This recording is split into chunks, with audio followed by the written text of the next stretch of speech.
All right, guys, this is a video to get you started on the geometric die, which is the first quiz, the first CAD quiz in this class. So I'm going to open Fusion 360. It's an untitled page right now. The first thing I want to do is check units. Always, always, always check units first. When I look at the drawing, very clearly here, it says all measurements in millimeters. So the first thing I should do before I start working is check my units. And right now the default units are in inches. So if I click this button, I can go to the right and drop down to millimeters. Click OK.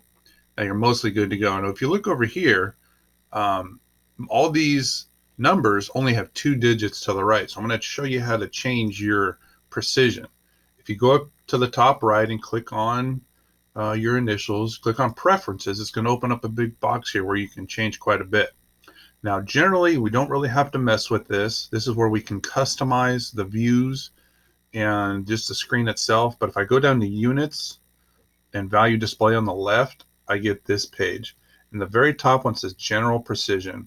The general precision default for inches is 3 numbers to the right of the decimal.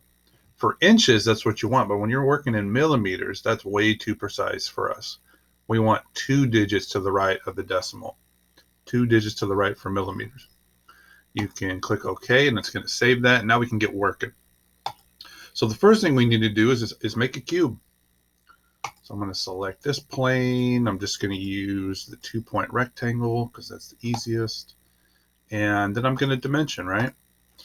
And this is going to be 25.4 if I reference the drawing. And this side's also going to be 25.4. I can put it in just like I did the top, or I can use an equal sign because it's a square, so they're all equal, right?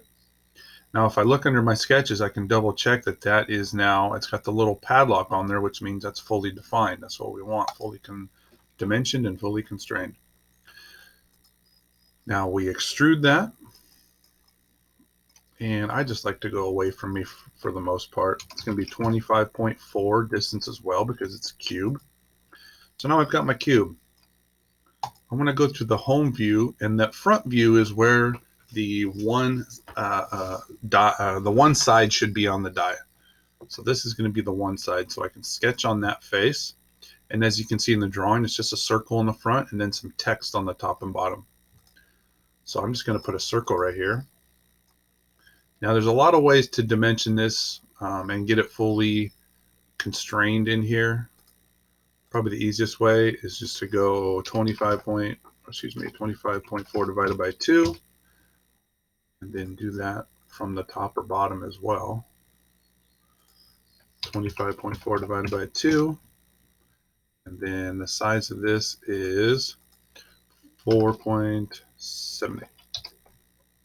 Right, if I look over here again, this is also fully dimensioned, fully constrained because I have that padlock there. Now, according to this, all extrusion cut depths are 1.6 millimeters. So if I just extrude that, minus 1.6, see it kind of give you that preview where it goes in, click enter, there's that. We'll go over the text a little bit later. I just want to worry about the sides right now.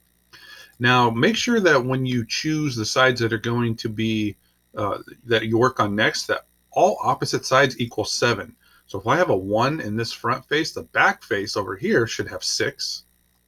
If I reference the drawing, the top view has 3. So that means the bottom is going to have 4 because that equals 7. And then lastly, left and right are 5 and 2.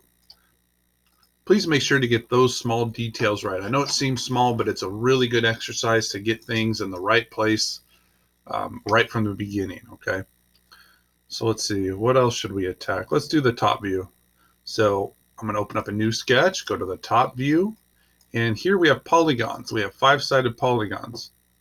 So we're just going to use the polygon tool because for me that's the easiest. So it's going to be, so that's a 6-sided, so I have to go back, erase that, and make sure before you click 6. Okay, so once I click it, it's asking me how many sides do I want. We'll go over here and put 5 because it's a pentagon. Okay, and just hit enter there. And I can just put information in for the size, which is 3.81 for the sides.